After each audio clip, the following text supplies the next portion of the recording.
Mommy? Who are you? It's me, Angelica. Who? Angelica, your daughter. Oh, yeah, our old kid. I remember now. Listen, I'm glad you're here. You can watch your brother while we go call the newspapers and tell them we've got the greatest baby in the world. So you're the new baby, huh? That's right. I'm the new baby. I'm the new baby and you're the old baby, see? And you better get something straight right off the bat. There ain't room in this house for the both of us.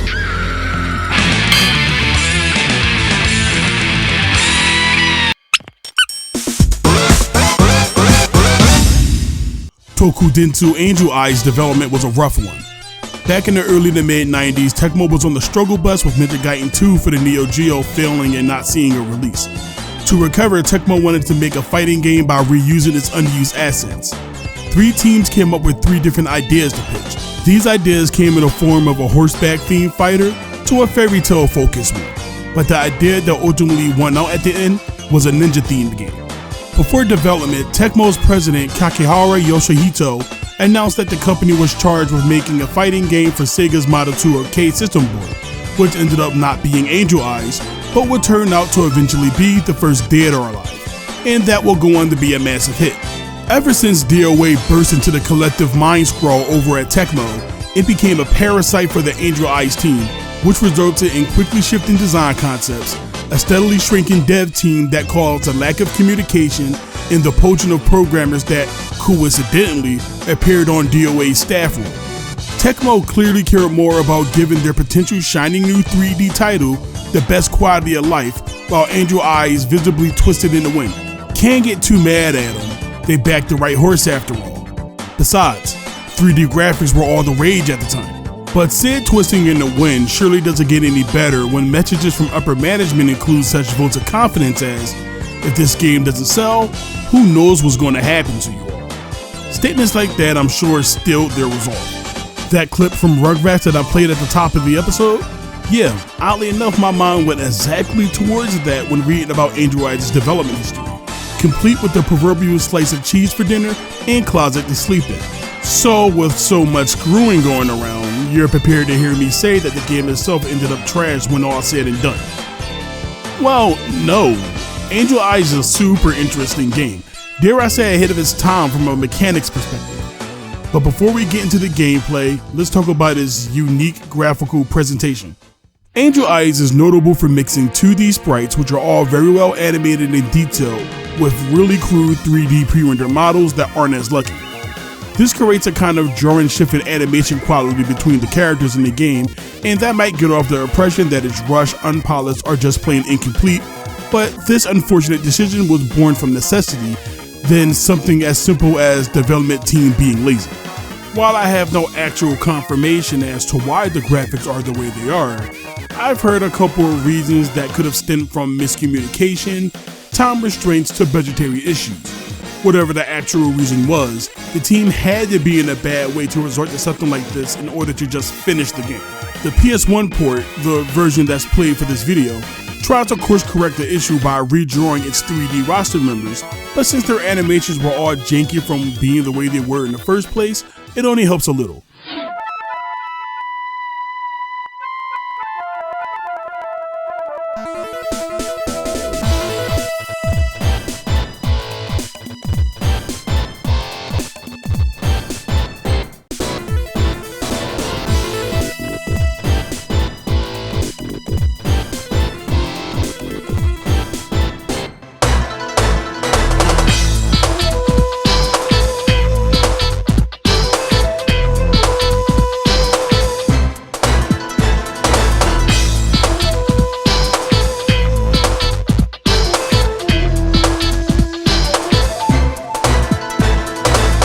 Luckily, unlike the visuals, the music fares a lot better.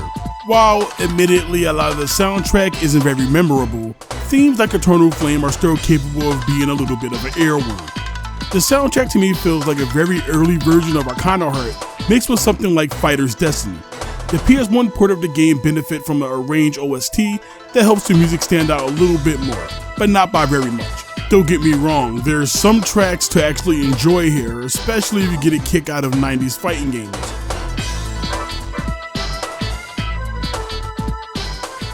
Like most anime fighters around this time, Angel Eyes borrowed a good deal of mechanics from the very influential Asuka 120 series. So seeing things like combo chains, air dashes, and guard cancels won't throw anyone through a loop. But the game managed to carve out its own, let's say, quirks to the formula.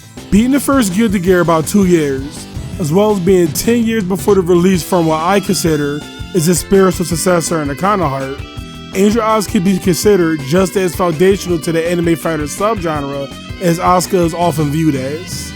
The game has a myriad of airborne options. Each character has access to 4 jumps, wall bounces, a super jump, fast falls, super attacks, and air dashes, with some having ground dashes that put them in the air, giving them the ability to use instant overheads. The game also sports one of the earliest inclusions of a home and dash, and even giving the player the ability to cancel their home and dash momentum by using the air stop, granting full invincibility from activation until a character lands, or cancel the action to another air option.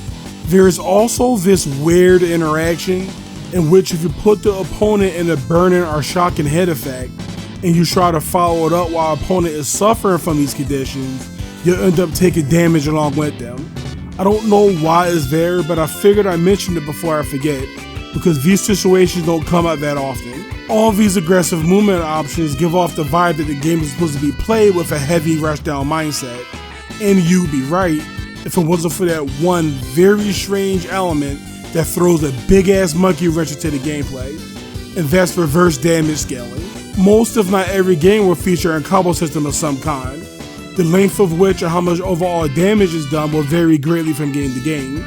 But what all these games have in common is the inclusion of damage scaling, which is when damage is scaled based off how much damage is done in the combo so far. And this keeps combos from getting too out of hand to prevent everyone from TODing each other after one hit confirm, but not in Angel Eyes. Reverse damage scaling, also known as reverse combo correction, has combo damage deal more damage the longer the sequence goes on, which ideally turns every interaction with their opponent into a potential explosion of damage that leads to TODs more easily and much more frequently than high level matches of Marvel 2 or 3. When 2 players are good in Angel Eyes, matches literally last about 5 to 10 seconds. And I don't mean a cute little in-game timer seconds, I mean 5 to 10 human Earth seconds. You can turn your head one way and the match will be over in the time needed to turn it back. I'm joking a little, but a high level match is decided in 1 to 2 interactions, and it's not hard to just home and dash a high-low mix-up. Bitches drop so fast in this game, you think the dev team would have gave them an Aqua match or two to at least make it a tad more forgiving. Now granted, to delete a health bar you do need some pretty fast reaction time to confirm to these combos. But what's a couple of minutes to practice mode where all you have to do is learn a combo for one overhead or low? Now I doubt the developers designed the game this fast and plan to have all these girls literally dropping like flies. So it's safe to assume that this was an oversight due to the inexperience of making fighting games. Or Tecmo rushing things so quickly, they just didn't have the time to address it.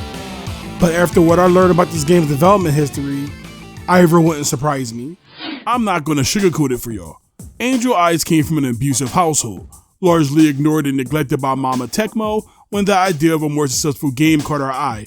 And while you can see that as an adult it tries to get its life together and actually manage to build kind of a name for itself, the damage is done by the upbringing, and that can be seen by everybody. Coming out mere months before Dead or Alive quickly doomed it to obscurity, while DOA's shiny graphics and pampered development, at least compared to Angel Eyes, pushed it into a highly profitable IP that just only recently gotten its first real taste of failure. Even the PS1 port of the game isn't spared from the development woes, because while it got some nice upgrades with the redrawing of the 3D models and an improved quality of its OST, the game featured double the roster size that were just filled with mostly slightly altered pre-existing characters. Despite never getting a sequel with Tecmo carrying on with the DOA series after its release, Angel Eyes still managed to be an enjoyable game and pioneered a lot of features that has seen a lot of air dashers today through the quirkiness of its mechanics, both good and bad.